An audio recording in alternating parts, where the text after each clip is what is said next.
j'avais remarqué depuis plusieurs années de ces femmes-là qui prenaient des postes de haute direction, c'est que leur comportement changeait. Plus que les postes devenaient, je vais dire, haut dans la hiérarchie, là, je vais appeler ça comme ça, ben, plus qu'ils devenaient des hommes.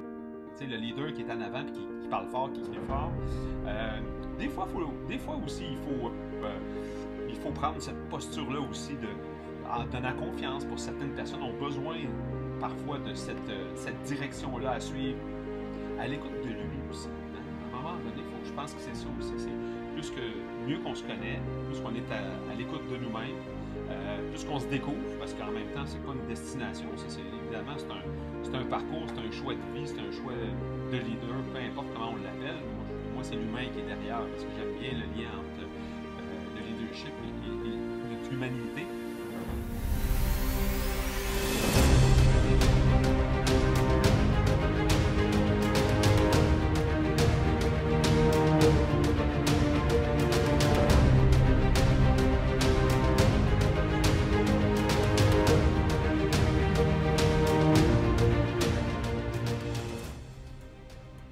Alors, nous voilà en live. Bonjour tout le monde. Bienvenue sur la page de Courageusement Humain. Je le sais que mon invité aujourd'hui a amené avec lui quelques personnes parce que, Marco, tu le sais peut-être pas, mais j'ai vu des gens aimer la page Courageusement Humain dans les dernières heures. Et l'intention, c'est jamais d'amener plus de monde sur la page de Courageusement Humain, mais c'est surtout de partager euh, cette espèce d'intention qui m'habite et en même temps, pour avoir échangé avec toi quelques fois, je sais que ça t'habite aussi. Donc, juste avant d'aller plus loin là-dedans, je veux juste vous présenter un gars pour qui j'ai beaucoup de respect. Je lui disais juste avant d'entrer en ondes que j'avais une grande gratitude pour l'état d'esprit dans lequel je me retrouve à chaque fois que je suis en lien avec lui. Sa bonne humeur, sa vibe. Ben Marco Roy. Marco, bienvenue sur la page de Courageusement Humain. Je ne veux pas en jeter trop, mais je veux quand même te parler avec mon cœur. Merci, sinon je vais être trop ému, je serais pas capable de parler. Merci, Ghislain, vraiment content d'être là avec toi aujourd'hui. Je te l'ai dit moi aussi tantôt, là, c'est vraiment un beau cadeau qu'on se fait aujourd'hui ensemble, puis j'espère que ça rayonnera à travers les autres aujourd'hui. Génial. On a une coutume dans la communauté Courageusement Humain, Marco, c'est celle de demander aux gens qu'on rencontre qu'est-ce qui est vivant pour toi là maintenant?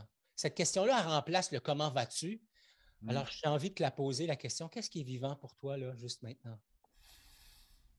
Ah, écoute, ce qui est vivant là actuellement, c'est juste d'être doux. Puis je te le partage vite comme ça. Puis des fois, hein, des synchronicités de la vie ou des choses de la vie qui se présentent. Tantôt, j'arrivais au bureau, là, je regarde dehors parce que la fenêtre du bureau est dehors. J'arrivais au bureau tantôt, puis il y avait une femme qui arrivait avec son bébé dans les mains. Puis bon, le petit bébé, il n'y avait pas de sucre, il y a une urgence, il y a une petite hôpital en bas ici. Puis là, ben, elle était avec ses bottes. Là, je la voyais dans la neige, qu'elle avait de la misère puis à traverser pour se rendre à son auto. Puis j'ai remarqué elle avait regardé ses petits couves-chaussures bleus là, tu sais, qui glissent. Mais là, elle avait le sac de bébé puis toutes ses affaires. Fait que là, je la vois arriver puis j'étais face à elle. Fait que je me suis dit, bon, ben, hey, je dis, j'avais encore vos couves-chaussures bleues, tu sais. Fait qu'elle dit, ah non, puis là, elle était avec le bébé. Écoute, oublie ça, elle était pas capable de rien enlever. Fait que là, j'ai dit, hey, voulez-vous que j'enlève vos couves-chaussures, tu sais. J'ai dit, ben là, elle dit, voyons, elle dit, ben oui, puis là, tu sais, c'était comme une seconde de temps. Fait que j'enlève ses couches-chaussures avec mon sac, puis toutes mes affaires. Juste comme j'avance, 10 pas de plus, en dessous du petit abri ou l'entrée, il y avait trois personnes qui jasaient, puis qui étaient là, ça n'a pas de bon sens. Puis, hey, c'est vrai, hein, fait tempête. Hein. Non, non, m'a dit, avez-vous vu la madame qui se promène avec un petit bébé, pas de chapeau, ça n'a pas de bon sens, puis mon Dieu Seigneur, puis responsable.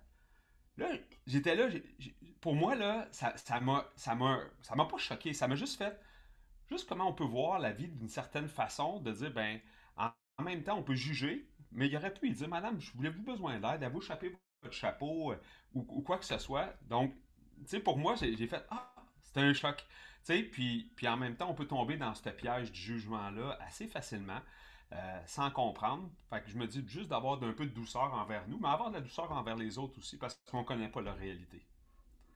Écoute, j'aime tellement ce que tu nous partages. Je suis tellement pas surpris que tu aies fait ça. Et en même temps, je trouve que cette histoire-là que tu nous racontes nous amène en plein dans le sujet du jour. Pour ceux qui sont là pour la première fois, bienvenue sur la page de Courageusement Humain. Ce que je suis en train de faire, dans le fond, c'est que j'ai choisi d'inviter un paquet d'hommes, des hommes qui m'inspirent, parce que ce que j'avais envie avec eux, c'était de célébrer la Journée de l'homme qui avait lieu le 19 novembre dernier. Et comme j'étais à la dernière minute, j'entends ma blonde dire oui, comme souvent. Je ne pouvais pas faire quelque chose. J'aurais aimé ça, Marco, faire comme le 19, une couple d'heures passées entre hommes, puis là, avoir des échanges. Je me suis dit, tiens, je vais les rencontrer un à un en fonction de leur convenance et de la mienne. Et c'est ça qu'on est en train de faire. Et aujourd'hui, ce qui m'intéresse, c'est de parler de l'homme et le leadership. Tu nous as parlé de douceur. Moi, j'ai été bercé par cette histoire-là. J'ai reçu de la tendresse. Et ce que j'observe, Marco, puis je ne sais pas si tu es à la même place que moi, mais ce que j'observe, c'est que le leadership se transforme d'une façon assez impressionnante et rapide, et peut-être même déstabilisante pour certains. Et c'est de ça dont j'ai envie de parler avec toi.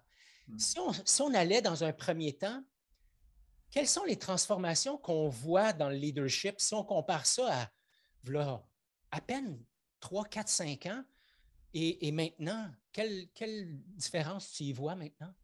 Ah, écoute, c'est tellement drôle, hein, des fois, quand on est capable d'écouter les synchronicités qui se présentent. Puis, tu sais, bon, j'avais pas de réponse préparée parce que tu étais un peu comme moi aussi. On y va avec qu'est-ce qui est là dans le moment. Puis, je pense que c'est ce qui est le plus beau quand on peut se permettre ça. Parce qu'on se fait confiance, évidemment. Pour moi, ce que je vois comme différence dans le leadership, c'est le leader maintenant, euh, il est au service des gens. Au lieu d'être directif, il va se Ouais, on s'est un peu perdu. J'ai le message de mon côté que ma connexion Internet est instable. Je suis content que le système ne me dise pas que c'est moi qui l'ai. Je suis vraiment désolé. Écoute, tu nous parlais de synchronicité. J'espère que le mauvais temps ne fera pas en sorte que la connexion va tomber. Mais si tu voulais juste reprendre ça, Marco, s'il te plaît. Ben, je disais, tu sais, je fais lien un peu avec qu'est-ce qui s'est passé ce matin, parce qu'en même temps, c'était pas prévu tout ça, puis c'était pas prévu qu'on parle de ça du tout, mais en même temps, ce que je vois, c'est que le leadership s'est transformé. Le leader, pour moi, il doit être au service aussi, au service de son équipe, des gens autour de lui, au service du bien commun. Différent un peu du leadership qu'on a connu dans le passé, d'un leadership directif un peu plus. Moi, j'appelle ça un peu un leadership impressionnant. Tu sais, le leader qui est en avant, puis qui parle fort, qui crie fort. Des fois aussi, il faut prendre cette posture-là aussi en donnant confiance. Pour certaines personnes ont besoin parfois de cette direction-là à suivre, ce côté assumé-là. Mais en même temps, pour moi, le leader aujourd'hui est là pour servir quelque chose de plus grand que ses propres intérêts ou son ego. Ouais. J'entends le doux mélange. Tantôt, tu parlais de douceur, mais j'entends le doux mélange. Le leader d'aujourd'hui a cette espèce de défi qui nous amène à dire, OK, ça prend parfois de la drive, du charisme, de la vision, la possibilité de l'exprimer, une certaine même directivité peut-être dans certains moments, et en même temps, beaucoup de douceur qui me fait penser à toute la dimension d'ouverture. Hmm. Un leader qui est ouvert à ce que les gens autour de lui ou d'elle, mais dans ce cas-ci plus précisément les hommes, un leader qui va être à l'écoute. Ouais. À l'écoute de lui aussi. Hein? À un moment donné, je pense que c'est ça aussi. C'est plus que mieux qu'on se connaît, plus qu'on est à l'écoute de nous-mêmes, plus qu'on se découvre, parce qu'en même temps, c'est pas une destination. Ça, c'est évidemment c'est un parcours, c'est un choix de vie, c'est un choix de leader, peu importe comment on l'appelle. Moi, que ce soit un leader ou pas, pour moi, c'est l'humain qui est derrière, parce que j'aime bien le lien entre le leadership et notre humanité. Pour moi, ça va ensemble, ces deux liens-là. Donc, quand tu es leader de ta vie, ben, tu peux leader d'autres personnes aussi. Tu peux donner la direction, tu peux inspirer. Pour moi, un leader, c'est quelqu'un qui donne la vision, qui inspire, qui donne le goût d'avancer, on a cet élan-là, le goût de le suivre dans ses aspirations, je pourrais dire. Hmm. Ouais. Comment on fait? En fait, je vais aller avec cette question-là qui est la vraie question derrière tout ça. arrêtons de tourner autour du pot. Ah! On voit de plus en plus, Marco, de femmes prendre des rôles importants dans les sociétés d'État, dans les grosses organisations.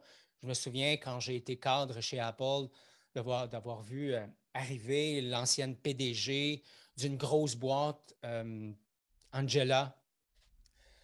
Et on voyait à ce moment-là, ça fait déjà une dizaine d'années de ça, on voyait un mouvement qui s'installait. Et là, ce mouvement-là est devenu un raz-de-marée, mais rien de négatif dans ce que j'apporte là. Nous autres, les gars, on va-tu avoir encore de la place, je veux dire, pour être des leaders dans les organisations? Et si oui, comment on fait ça? Hey, c'est une bonne question, hein? Puis c'est quoi? J'ai le goût de prendre cette question-là à l'envers.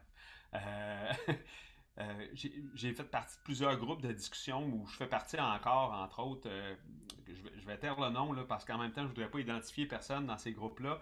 Euh, Puis on a eu des réflexions dans ces groupes-là. Il y avait souvent des femmes qui étaient impliquées dans le groupe. Souvent, c'était moitié homme, moitié femme. On cherchait pas la parité, mais la vie se faisait de cette façon-là. Puis évidemment, l'ouverture sur les discussions sur le leadership, évidemment sur la bienveillance et tout ça, c'était un peu le thème autour de quoi on tournait. Puis ce que j'avais remarqué depuis plusieurs années de ces femmes-là qui prenaient des postes de haute direction, c'est que leur comportement changeait. Plus que les postes devenaient, je vais dire, haut dans la hiérarchie, là, je vais appeler ça comme ça, même si je ne suis pas quelqu'un qui est très hiérarchie, mais je vais l'appeler comme ça pour qu'on se comprenne. Ben plus qu'ils devenaient des hommes. Et pour moi, ils se transformaient dans. Ils se teintaient du leader homme d'il y a quelques années, par leur posture, par. Puis moi, je dirais à la limite, ça me choquait. Parce que je me disais, on est en train de perdre un peu la sensibilité des femmes, cette douceur-là, ce care-là qu'ils peuvent avoir, que les hommes, naturellement, je vais dire comme ça, on l'avait un peu moins. C'était pas la posture qu'on avait naturellement, hein. Les hommes veulent pas. On, on était plus dans notre histoire comme des guerriers, des gens qui protégeaient pour défendre, pour prendre soin, pour aller gagner. Bon, ça fait un peu barbare ce que je vais dire là, mais en même temps, dans notre histoire, c'est ça pareil. Hein? Bon, tout dépendant des sociétés, mais en même temps, c'est un peu ça. Puis la femme, son rôle était de prendre soin. Puis prendre soin, c'est un rôle important parce que tout dépendant des sociétés, c'était le rôle souvent ou parfois le plus important était là. C'est pas d'aller se battre, c'était vraiment de prendre soin. Et ça, on le perdait. Je trouve des dernières années, on l'a perdu parce que plusieurs femmes ont voulu prendre cette posture-là directive, forte, dure. Puis en même temps, on perdait toute la beauté de la femme qui est cette sensibilité-là, ce ressenti-là, cette intuition-là qui était peut-être plus accessible pour les femmes. Et là, ben, en même temps, pour les hommes, on dirait que c'est le contraire. On veut développer cette sensibilité-là, cette intuition-là un peu plus. Je trouve ça intéressant, ou dans quelle posture on est. On se ramène peut-être au centre un peu, pour mieux se comprendre. C'est peut-être un moment de transformation dans lequel chacun va comprendre un peu son rôle, va se transformer, va comprendre mieux le rôle de l'autre, parce qu'en même temps, on est... hein, si on parle des profils de personnalité, quand c'est des profils qui sont un peu polarisés ou à l'extrême, on peut rester campé chacun dans notre position, mais on ne se comprendra jamais. Donc, si on prend le modèle homme-femme, c'est un peu la même chose. Hein, si on lit les livres, les hommes viennent de Mars, les femmes de Vénus, c'est un peu ça. Si on reste dans notre posture ou dans camper, les hommes dans notre grotte, ben, on va rester dans notre grotte tout seul. Faut juste mieux se comprendre. Puis, je pense mieux, je dirais, comment faire rayonner nos grandes forces qui sont différentes, les hommes et les femmes. Puis je pense pas qu'il y en a des meilleurs que d'autres, mais en même temps, chacun peut contribuer à sa façon. Donc, je pense mieux comprendre les rôles de chacun, homme ou femme, peu importe, moi ça m'importe peu, mais en même temps, mettre en valeur les forces qu'on a. Puis en même temps, hein, tu prends yin-yang, il y a des femmes qui ont un côté masculin plus fort, puis il y a des hommes qui ont des côtés féminins plus forts. Puis c'est correct. En même temps, il faut juste être capable de l'assumer, je pourrais dire. Puis ça, c'est ce qu'on souhaite mettre à contribution chacun. J'aime ça que tu t'en ailles là parce que quand j'entendais ça, j'entendais justement la notion des pôles masculin et féminin. Une des choses que je rappelle aux leaders que j'accompagne, c'est hey, on a les deux pôles en dedans. Mm. Et ces deux pôles-là, on peut s'accrocher après un, on peut s'accrocher après l'autre, mais on peut aussi choisir d'habiter les deux en même temps. Ils peuvent être très loin en polarité, comme tu le disais tantôt, mais ils peuvent aussi être très proches. Et en fait, j'entendais aussi que c'est facile pour nous, les humains, d'y aller en fonction des modèles qu'on a vus. Ces femmes-là qui s'installent à la tête d'organisations, qui prennent des rôles de leaders, se retrouvent aussi à modéliser ce qu'elles ont vu pendant des années et des années et à juste répéter les mêmes schémas de fonctionnement que nous, les hommes, on a instaurés de façon peut-être automatique ou naturelle ou par réflexe. Et, euh, et cet espace qu'il y a justement entre ces deux opportunités, pour que nous, les hommes, on contribue davantage à un leadership qui convient davantage à la société actuelle. On le voit là, c'est clair. Toi et moi, on est peut-être plus dans l'autre moitié de notre carrière professionnelle. En tout cas, moi, assurément, toi, peut-être pas. Et Tu quand veux on dire la regarde, première ou la deuxième moitié? moi, je suis dans la deuxième, assurément. Euh, je dis pas que je suis sur la pente descendante, toutefois, mais je suis dans la deuxième moitié. Quand je regarde les jeunes qui arrivent, ou les jeunes autant masculins que féminins, je vois que les besoins de cette génération-là ont changé. Quand je vois les gens dans la vingtaine, dans la trentaine, dans la quarantaine, même je vois des gens dans la cinquantaine comme moi qui regardent le travail d'une façon totalement différente maintenant. La pandémie ayant contribué à ça. Marco, l'homme qui est en position de leadership aujourd'hui, qui veut demeurer un bon leader pour son organisation, ou l'homme qui aimerait accéder à un rôle de leadership, qu'est-ce qu'il doit intégrer davantage pour contribuer à ce monde corporatif et même à ces communautés vers lesquelles on se dirige maintenant? Écoute, je suis pas très très fort sur les recettes toutes faites. Je sais que c'est vendeur, hein, d'avoir une recette. Tu sais que c'est la recette en 8 étapes, ça marche. Vous allez devenir le meilleur leader au monde. Je me retiens tout le temps de tomber là-dedans. Puis, bon, quitte à. J'ai pas de livre à vendre, j'ai rien à vendre. Mais en même temps, je pense que, évidemment, pour moi, là, c'est d'avoir une vision individualisée. D'avoir une vision individualisée pour chaque individu qui font partie de l'équipe, qui sont autour de nous. Et surtout pour soi.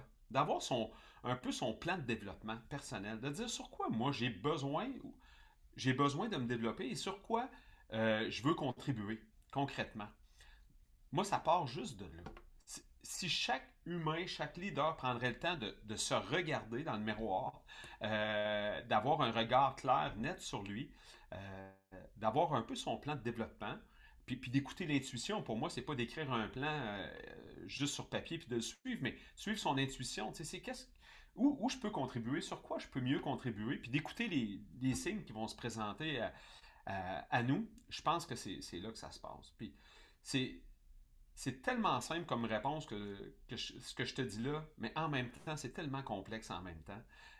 Parce que ce plan-là, évidemment, il évolue de jour en jour, il évolue d'année en année. Ça prend une extrême vigilance. Puis je pense que ben, les pires leaders, c'est eux qui arrêtent d'évoluer, qui arrêtent de vouloir apprendre, qui arrêtent de vouloir écouter les signes.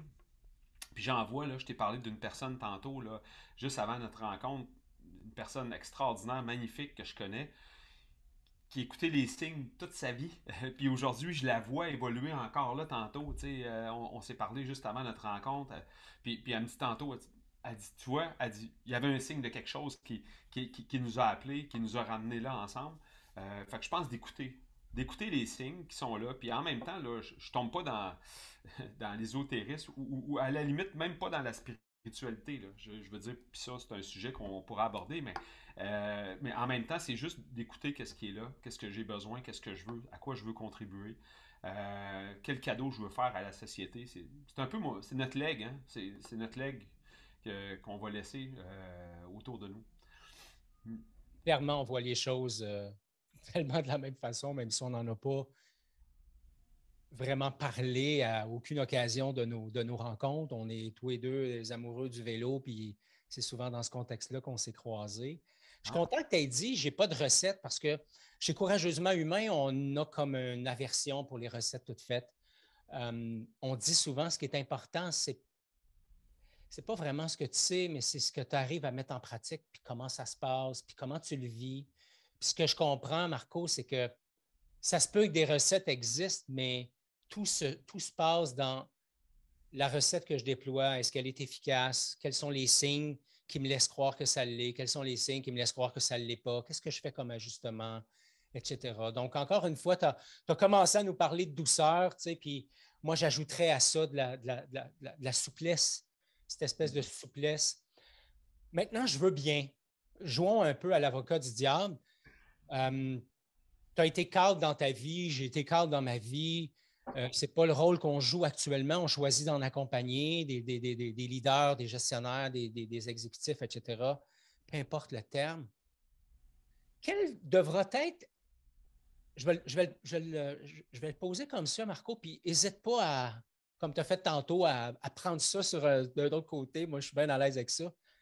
J'ai comme l'impression qu'il n'y a pas juste les leaders qui sont rendus à la croisée des chemins, mais il y a les organisations qui sont aussi rendues à la croisée des chemins et qui vont, à mon avis, devoir apprendre à faire les choses autrement. J'accompagne actuellement une équipe projet pour laquelle l'organisation leur pousse dans le dos, leur pousse dans le dos. Ils sont rendus à un taux de roulement aussi élevé que les Kit Kat dans la caisse numéro 1 chez IGA. Donc, ça roule en tabarouette.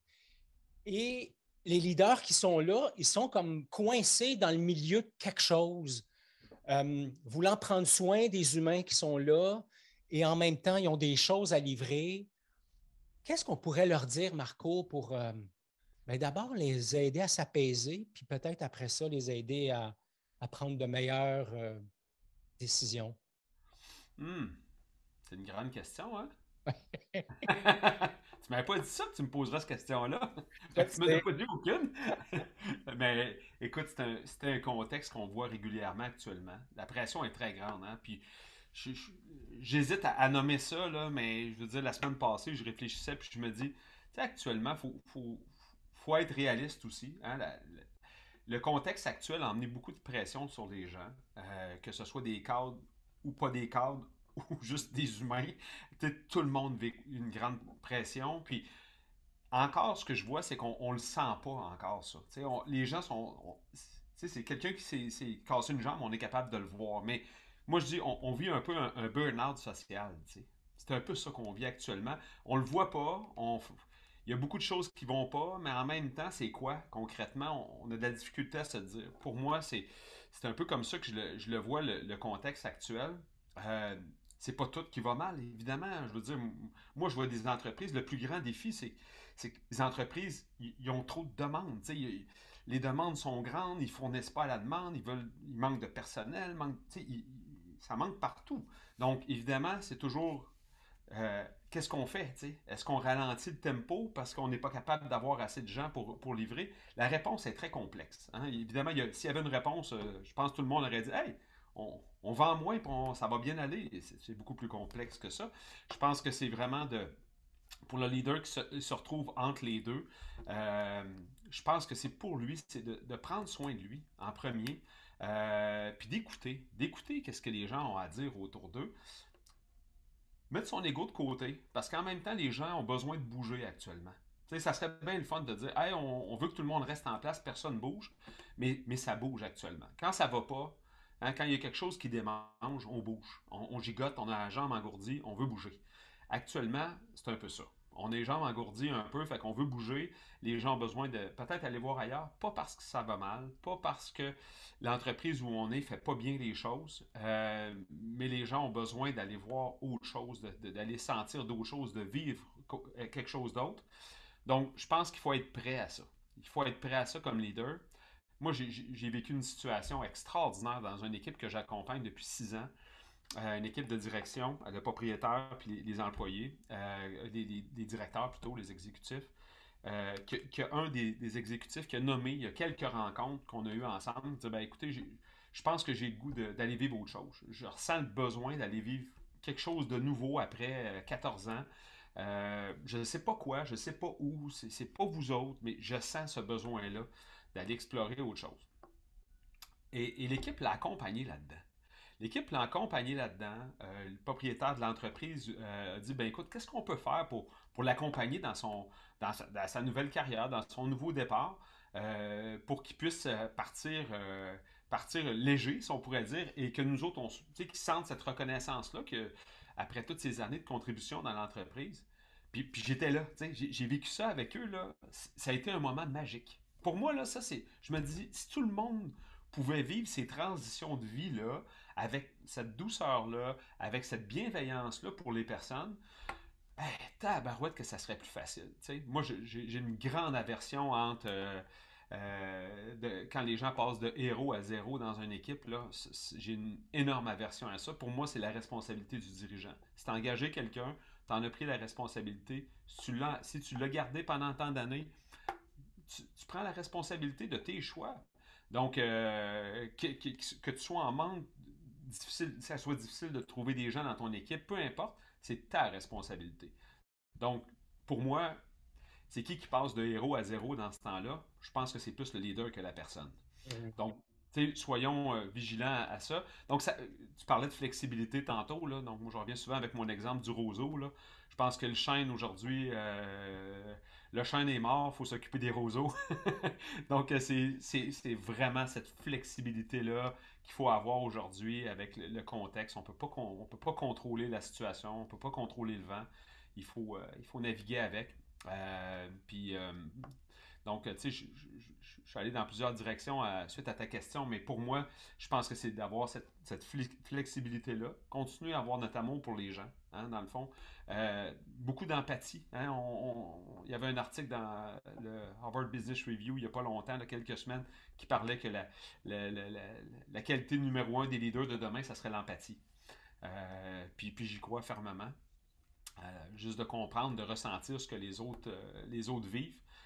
Des fois, c'est pas apparent. Ça prend beaucoup de sensibilité. Ça prend une écoute de soi aussi pour pouvoir avoir cette empathie-là. Ouais, j'ai l'impression que tu as mis la table avec la sécurité psychologique, Mm. la sécurité émotive. Dans l'équipe de travail que tu accompagnes, il y avait clairement pour moi, j'espère que je ne suis pas dans l'interprétation erronée, mais pour moi, il y avait une sécurité au sein de cette équipe-là qui permettait à cette personne-là de dire, hey gang, voici ce qui est là pour moi, voici ce que je vis, voici ce qui est vivant en moi et j'ai envie d'explorer cet aspect-là et la sensibilité du, du, du propriétaire ou du patron de dire, écoute, comment on peut l'aider.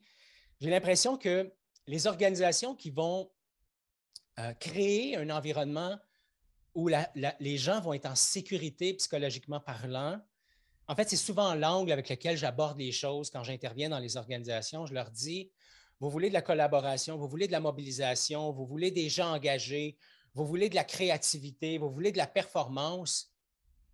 Et si on commençait par la sécurité psychologique?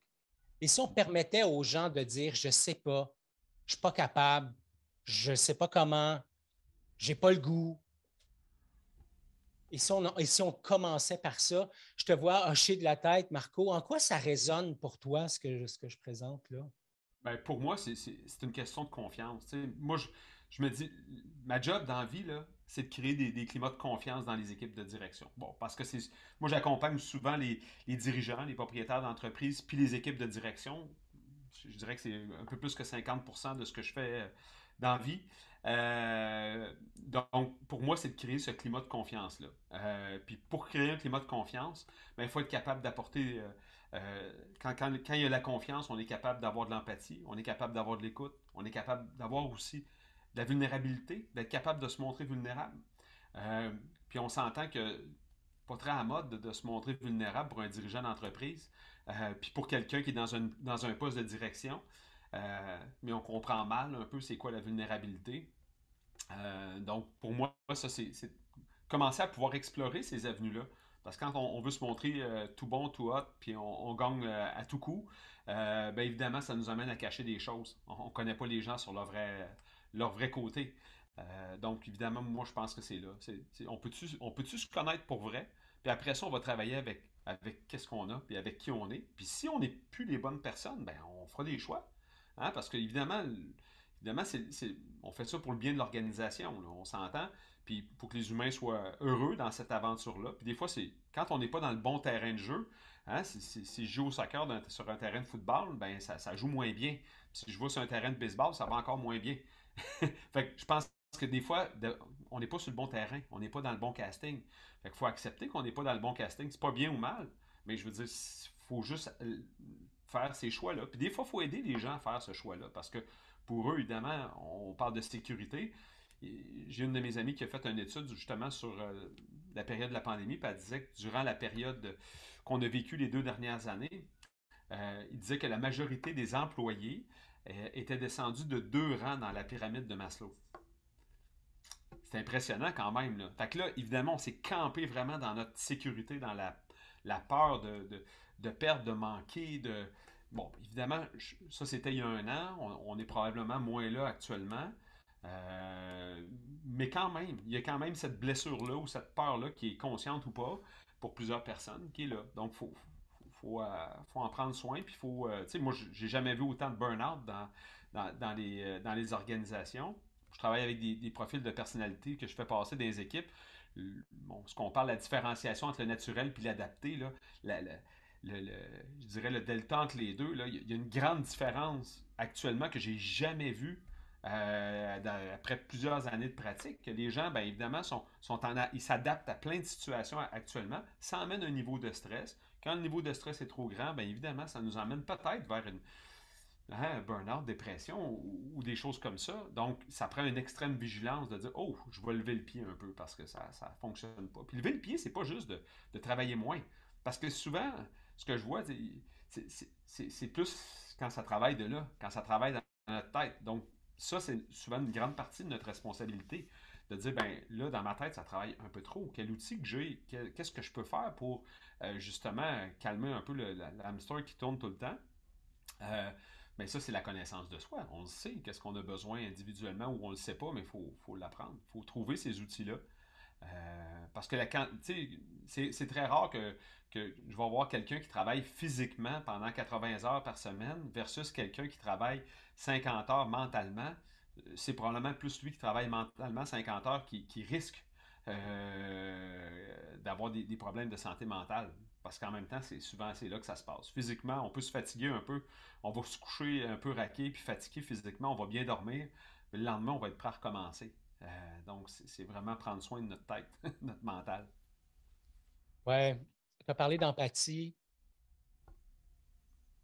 Euh, Moi, dans mon expérience, j'ai eu de la difficulté à être empathique comme leader jusqu'au jour où j'ai commencé à l'être pour moi-même. Mm. Et quand on parle de sécurité psychologique, quand on parle d'empathie, quand on parle de lever le pied, quand on parle d'être à l'écoute de l'intuition dont tu parlais tantôt, pour moi, tout ce que tu nous amènes, Marco, c'est des choses qui émergent de moi-même. Alors, comment, quand je roule à fond, comment, quand je crie plus fort que ça crie en dedans, comment j'arrive à écouter tout ça, c'est là que ça devient impossible. Et c'est là que ça nous ramène à ta façon de nous avoir bercés au début avec ton histoire. Ça nous ramène à toute l'importance de la douceur, d'abord envers soi, ensuite envers l'autre. Et écoute, ça fait plein de sens pour moi. Tu as abordé quelque chose aussi. J'ai envie de le faire. J'ai envie de te garder quelques minutes si c'est correct avec toi. Ouais. Tu as utilisé le mot vulnérabilité. Pendant longtemps, pour moi, vulnérabilité, ça voulait dire je me montre faible. Alors, je travaillais d'arrache-pied pour éviter l'échec, pour démontrer ma valeur.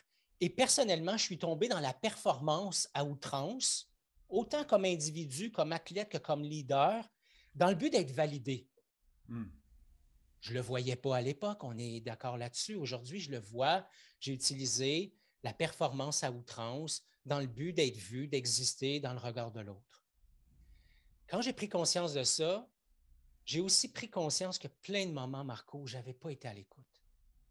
Il y a plein de moments où je saignais du cœur à l'intérieur et où j'avais continué ma route comme si de rien n'était et où ça aurait été une Moses de bonne affaire si j'avais été vulnérable. Hmm. J'aimerais ça qu'on en parle de cette vulnérabilité-là. Deux gars qui parlent de vulnérabilité, j'imagine qu'on devrait être bon pour y arriver. Ben, c'est pas, hein? Des fois, tout seul, on est, on est peut-être pas assez à deux, on va y arriver. Ouais. Comment ça résonne, la vulnérabilité, pour toi? Ça se porte où? Ça ressemble à quoi? Écoute, ce qui me vient intuitivement quand tu me dis ça, la vulnérabilité, évidemment, c'est pas facile pour personne. Hein. Il y a personne qui dit, bon, ben, ok, je vais me montrer vulnérable aujourd'hui. Tu sais, on choisit pas de dire tout d'un coup, je me montre vulnérable parce que ça me tente. Tu sais. En même temps, je pense que c'est d'accepter ça. D'accepter qu'à un moment ou à un autre, on aura, on aura ben, je pense qu'il faudra accepter notre propre vulnérabilité. Tu sais, je pense que c'est pas de la montrer, mais c'est d'accepter notre propre vulnérabilité, d'accepter que on a nos propres limites comme humains. On parle beaucoup de dépasser nos limites, sortir de notre zone de confort, faire notre 110%. Tu sais, puis je l'entends régulièrement. C'est correct, c'est des expressions, je suis bien d'accord. Mais moi, sortir de ma zone de confort, moi, j'aime ça aller à la limite de ma zone de confort. Tu sais. Faire mon 110%, écoute, à 100%, là, je suis rendu au bout. Tu sais, je veux dire, je vais essayer d'aller exploiter mon 100%. Si je suis capable que mon 100% soit un peu mieux, il s'améliore, hein, un peu comme quand tu fais du sport, que, peu importe quel paramètre qu'on se donne, qu'il s'améliore, tant mieux. Mais ça va toujours rester 100%. Donc, on s'entend. Si je suis rendu à 110%, c'est que je me suis amélioré à quelque part, puis c'est pas un vrai 110%, c'est un 100%. Donc, je pense qu'il faut être capable d'accepter cette partie-là de nous, qui peut souffrir, qui peut être triste, qui peut avoir besoin de douceur, d'avoir besoin des autres. Donc, pour moi, la vulnérabilité, c'est de... Comment je pourrais dire ça? Prendre la main quand quelqu'un nous tend la main. Il y a assurément des situations qui deviennent très bien en tête, qu'on peut avoir moi et toi ensemble, puis que de différentes situations qu'on a pu avoir vécues dans les années, mais c'est difficile d'accepter la main de quelqu'un quand on est dans une posture de leader. Parce qu'on peut se dire que les gens nous regardent. On peut se dire aussi que c'est nous, normalement, qui est supposé donner la main, pas de la prendre. Euh, mais en même temps, on est dans un tout ensemble. Tout le monde a besoin autour de nous. Donc, accepter qu'un jour, on va avoir besoin de prendre la main de quelqu'un. Puis moi, ça, je trouve que c'est probablement un des plus grands enjeux actuellement qu'on peut vivre. Je suis tellement chanceux autour de moi. J'ai beaucoup de gens qui tendent la main, puis qui prennent la main aussi. Euh, Si ça pourrait être juste ça, éventuellement, d'accepter ça. Puis écoute, ça, c'est mon cadeau que j'ai eu pour mes 50 ans, que je me suis fait offrir. Puis pour moi, gars, ça représente tout. Tu es un amateur de vélo comme moi, là. Absolument. Euh, Moi, ça, accepter d'avoir la main dans le dos à un moment donné, combien de fois, je dis non, non, je suis correct tout seul, laisse-moi faire. Mais en même temps, ce que tu fais, ben, c'est que tu retardes tout le peloton, tu retardes tout le monde, tu t'essouffles, puis en même temps, tu te brises intérieurement, veux pas. Donc, accepter la main dans le dos des fois. Tu sais, est-ce que c'est grave? Non. Est-ce que c'est dur pour l'ego? Ah, peut-être. Mais peut-être que c'est là-dessus qu'il faut peut-être faire un petit clin d'œil à l'ego et dire ah, ben là, c'est mon ego qui a besoin d'être sécurisé. Donc, je pense que pour moi, ça, c'est d'accepter de mettre la main, d'accepter d'avoir une main dans le dos des fois ou de prendre la main quand c'est nécessaire. Euh, Ça peut tout changer. Mais je sais que c'est extrêmement difficile pour bien des gens parce qu'on n'a pas appris. On a appris à être bon tout seul, puis on a appris à être les meilleurs, puis on a appris à aider. Mais aider, c'est probablement se tendre la main en premier, puis après ça, d'être capable de tendre la main aux autres. Ouais, on a un ami commun, Rémi, qui raconte l'histoire de quelqu'un, honnêtement, je ne me souviens pas qui, et qui nous rappelle régulièrement qu'on est des petite tasse de porcelaine Mm. et qu'on a besoin d'être traité, de se prendre en douceur et avec tendresse parce que la journée où ça casse, ça devient difficile de rafistoler tout ça. J'aime beaucoup le tableau qui est derrière toi. Je trouve que c'est une symbolique, une métaphore qui est très forte, que ce n'est pas juste de dire je suis celui qui a la main dans le dos de l'autre, mais que par moment, je peux être celui ou celle qui a la main de l'autre dans le dos et Mm. qui accepte son support. Ouais. Marco, Caroline, je te garderai toute la journée, malheureusement, ou heureusement, on a d'autres choses à faire. Ça dépend dans quel côté on regarde ça. Écoute, j'ai passé un moment magique. Dans notre tradition chez Courageusement Humain, on a une façon de fermer nos rencontres à peu près toujours avec la même chose. Et je vais te poser cette question-là. Tu repars avec quoi, toi, de notre échange ce matin? Mm. Mm.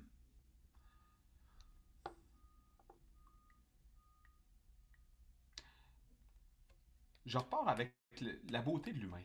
Mm. La beauté des gens. Quand on prend le temps de s'arrêter, puis d'échanger ensemble, puis de se connecter, pour moi, c'est la beauté de l'humain. Donc, ça dépend où on place notre regard. Hein. Si on place notre regard là, c'est ce qu'on va voir. Puis moi, c'est ce que je veux voir. Puis je me fais souvent dire que je mets mes lunettes roses. Je me l'ai fait dire plus. J'ai quand même développé mon côté plus réaliste aujourd'hui, ou je dirais plus. Mais en même temps, j'accepte ce côté-là de moi qui est capable de voir le beau, de voir la beauté des gens. Puis je suis content d'avoir ça parce que ma job dans la vie, c'est de voir la beauté des gens pour être capable de les guider vers où ils peuvent devenir, comment on peut s'améliorer, comment on peut grandir. Mais c'est ce que je vois dans toi. Il y a beaucoup de douceur dans ce que tu apportes, comment tu l'apportes aussi, puis beaucoup de bienveillance. Merci de m'avoir permis de vivre ce moment-là avec toi, Ghislain. Vraiment, c'est un cadeau. Merci, Marco. Merci. Écoute, ça me touche de t'entendre. Je repars, moi, avec ta métaphore de la main dans le dos. Je repars avec Mm. ça. Je repars avec prendre conscience de la justesse du moment et de conscientiser qu'il y a des moments où c'est correct que je mette ma main dans le dos de l'autre et qu'à d'autres moments, c'est correct que l'autre mette sa main dans mon dos. Je repars avec ça. Je repars avec beaucoup de calme. Je repars avec encore plus de conscience sur comment ça se fait que toi puis moi, chaque fois qu'on se voit, moi, j'ai l'impression de rencontrer un frère ou un. Et j'entends aussi que chez toi, il y a cette volonté de voir le possible, de voir le beau, de voir ouais, le possible. Mm. Pas juste le rose, mais le possible. Je dis souvent aux gens que j'accompagne, c'est correct d'être ici dans le sable mouvant ensemble, mais si on n'a pas le réflexe de nous voir sortir de là, on va s'y enfoncer tout doucement, on va abdiquer. Et je rencontre un frère qui a choisi de voir le beau et de ne pas abdiquer. Marco, merci. Je te lis un petit texte que j'ai écrit pendant qu'on se parlait. C'est la façon qu'on a de fermer les sessions plus officielles du podcast Courageusement Humain parce que la rencontre d'aujourd'hui va se retrouver sur le podcast. Alors, ça va comme ceci. Un leadership déployé en douceur pour une mobilisation saine et cohérente. Un leader bienveillant, d'abord envers lui, pour l'être ensuite envers l'autre, afin de créer un climat de confiance, que ce soit facile ou pas, c'est aussi ça, être courageusement humain. Merci, cher ami. Merci d'avoir pris ce temps-là avec moi. Et j'espère qu'on aura la chance de reprendre ça. Et je te laisse avec l'idée d'un livre que tu pourrais écrire qui s'appelle, tu l'as dit tantôt et ça m'a fait sourire, genre « Abat les chaînes et bienvenue les roseaux », quelque chose comme ça. Merci. Une bonne journée. Merci à tous ceux et celles qui ont été là présents avec nous et au plaisir de vous retrouver dans une prochaine rencontre.